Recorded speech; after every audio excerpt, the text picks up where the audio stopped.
are going to celebrate Ate Marjorie's birthday. Here is the venue.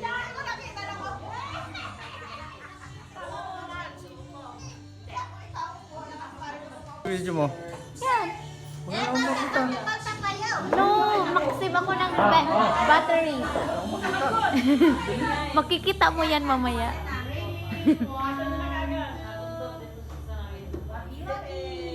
Ayan, ating mga guests.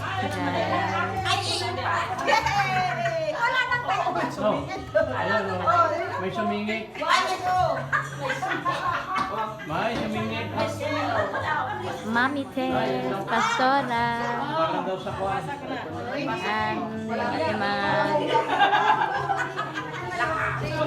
ating mga visitors.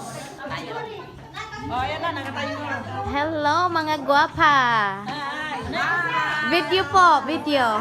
Video yan, video. Hula ka doon ako. Hula. Daniel. Dani. Allah, hindi na, napuno na yung mga kwan yun.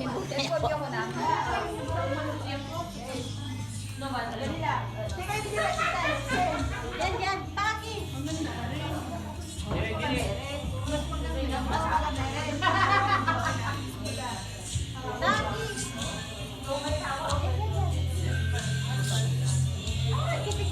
No, video.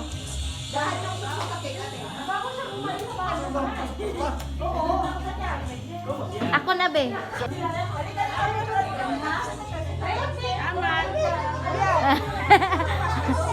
Video.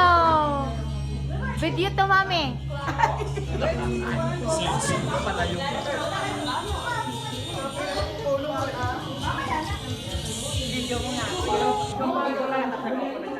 Zoe is here.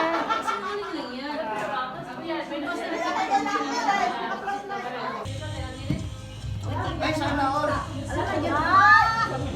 Ay, sorry, hindi ko nakuha.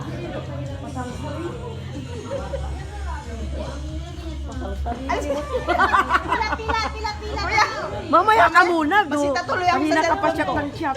Talaga naman si...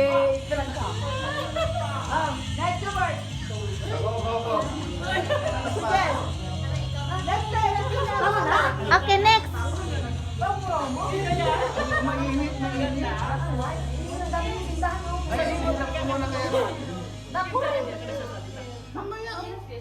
Okay. Okay. Baka mamaya. Sino tayo? Basta importante, nandun ka sa Panginoon. Alang tanga-tanga. Behind the scene. Behind the scene. Parang naman ako ang Picture mo nga, ganito ko. Yan. Happy birthday. Ganyan, picture mo ako. Happy birthday. Friend. Daughter.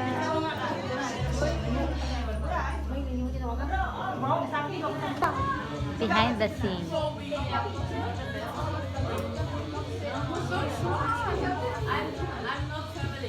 The Shuko family. Ayusin.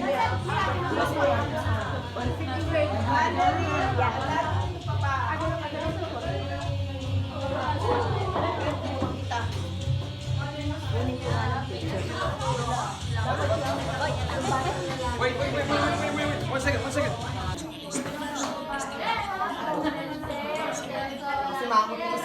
Huwag magsimangot. Smile. We. Gabael.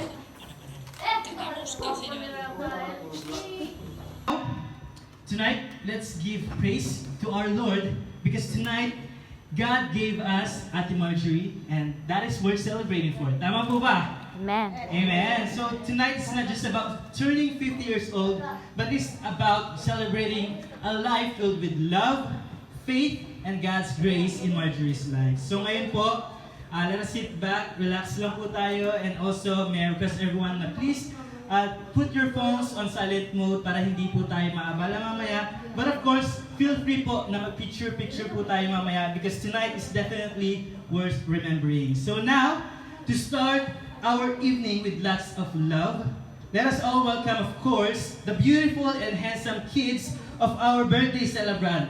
may I call on the 8 kids of Marjorie, starting with the youngest, Danielle.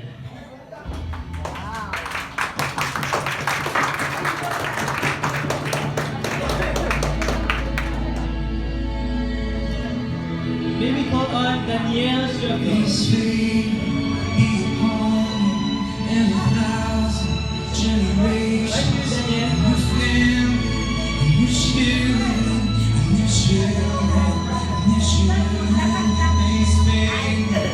now to be followed by Zoe Shogo. Generations, your family, and your children, and your children, and your children.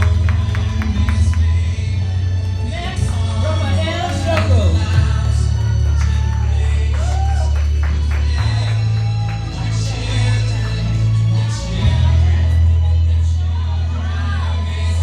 Next, Nathaniel Shogo. Daniel. To be followed by Isabel Shogo.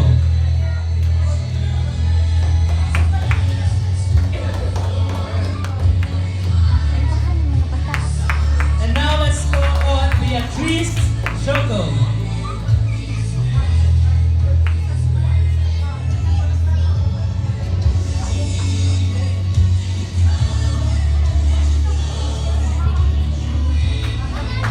And now the eldest of the boys, may I call on Gabriel.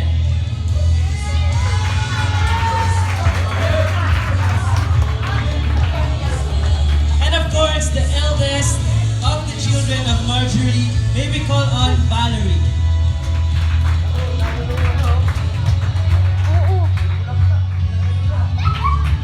And as of this moment, ladies and gentlemen, this evening would not be completed without welcoming the star of tonight. Please rise and join me as we welcome, tayo lahat, as we welcome the star of tonight, along with her husband, Mr. Dirt, as her escort. Please, let's give them the warmest applause. Let us welcome our celebrant, grateful at 50, Marjorie.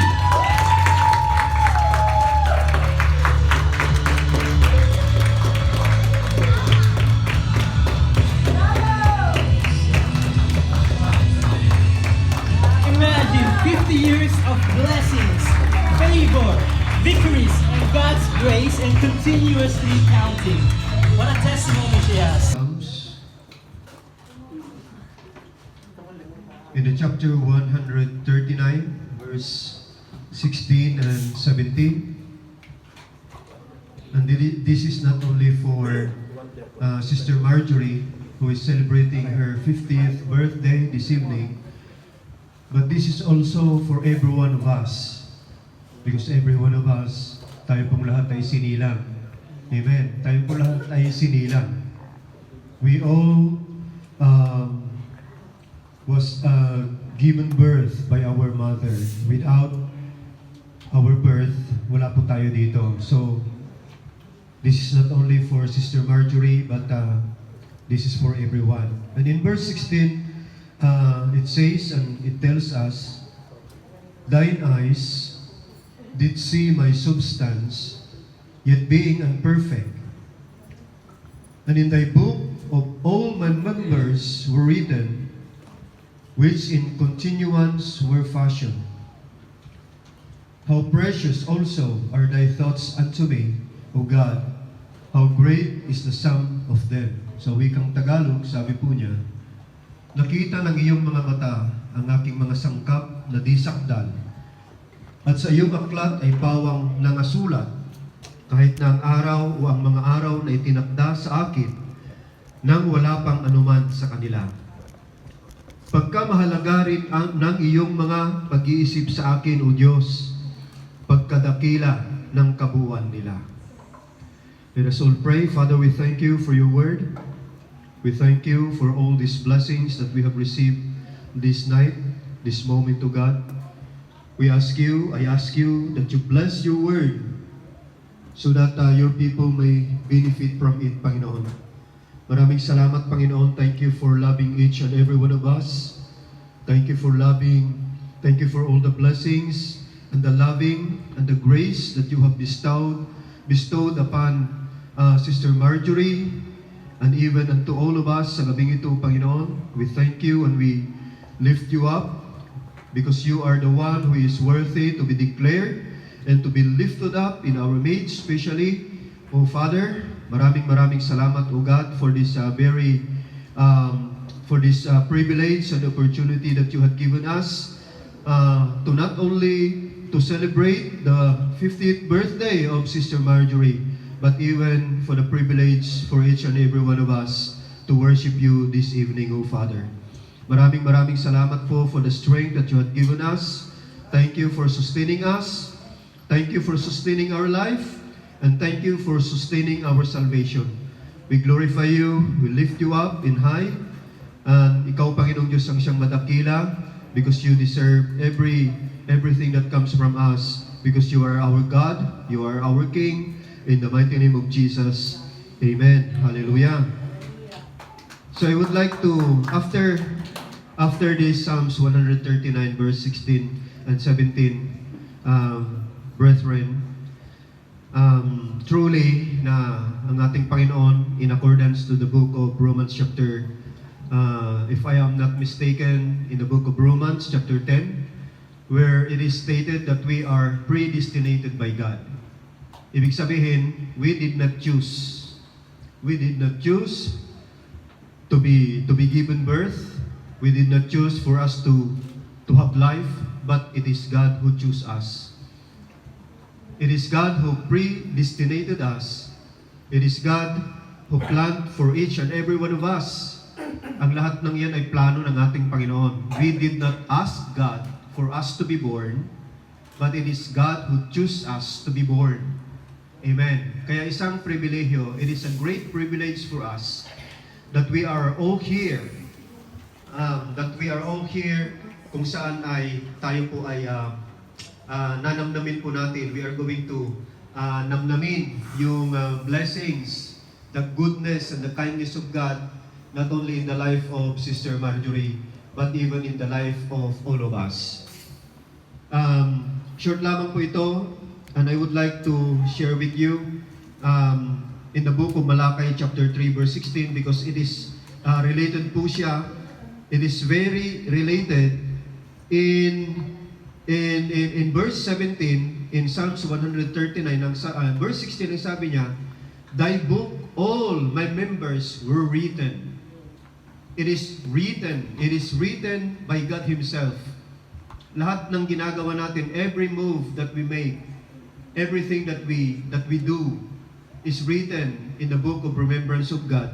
And in the book of, in verse 17, it is very related in the book of Malachi chapter 3 verse 16. Ano ang sabi niya? What does the book of Malachi chapter 3 verse 16 tells us? Na kung saan ay where it is related to the book of Psalms 139 verse 16 and 17. According to the word of God in the book of Malachi chapter 3 verse 16, it is written, and it tells to us everyone, in verse 16, the Bible tells us, then those who feared the Lord spoke with one another, and the Lord paid attention. Take note, the Lord paid attention and heard